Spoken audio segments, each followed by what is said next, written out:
কয়েকদিন আগেই দোকান থেকে এই রেডিমেড ফুচকাগুলো কিনে এনেছিলাম।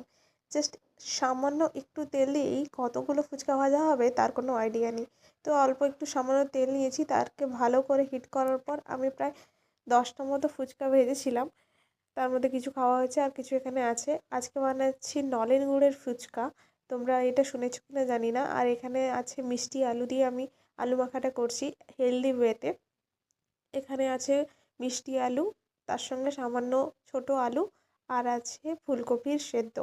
ভালো করে মাখিয়ে নিয়েছি। এখানে সামান্য পেঁয়াজ অ্যাড করেছি। এরপর আমি এখানে অ্যাড করছি চিলি ফ্লেক্স।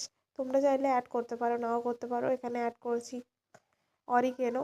তোমরা চাইলে নাও ইউজ করতে পারো, বাট এর জন্য এর ফ্লেভারটা অত্যন্ত সুন্দর এসেছিলো। সামান্য বাদাম আর সামান্য কিশমিশ অ্যাড করে আবার ভালো করে মাখিয়ে নিয়েছি।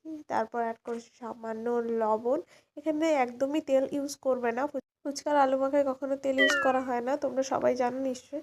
তো যাই হোক, এবার ফুচকাগুলোকে ঠিক এমনভাবে মুচমুচে করে ভেজেছিলাম, সেটাকে জাস্ট ফাটিয়ে তার মধ্যে আলু ভরে দিলাম। এরকম করে সবগুলো ফুচকার ভেতরে আমি আলু ভরে দিয়েছি।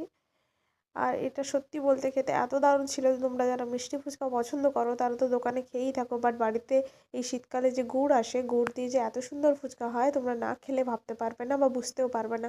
তো ফুচকাগুলোকে আমি রীতিমতো সাজিয়ে নিয়েছি। এরপর আমি এর উপর গার্নিশ করব গুড় দিয়ে।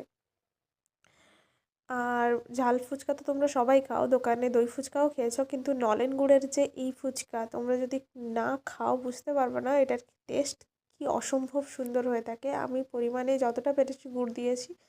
এরপর এখানে সামান্য ধনেপাতা দিয়েছি গার্নিশ করার জন্য। তারপর এটা টপ টপ মুখে ভরেছি। খেতে জাস্ট অসাধারণ। বারবার বলছি, তোমরা না ট্রাই করে থাকলে শীত যাওয়ার আগে এটা মাস্ট ট্রাই করো। Thanks for watching, tata.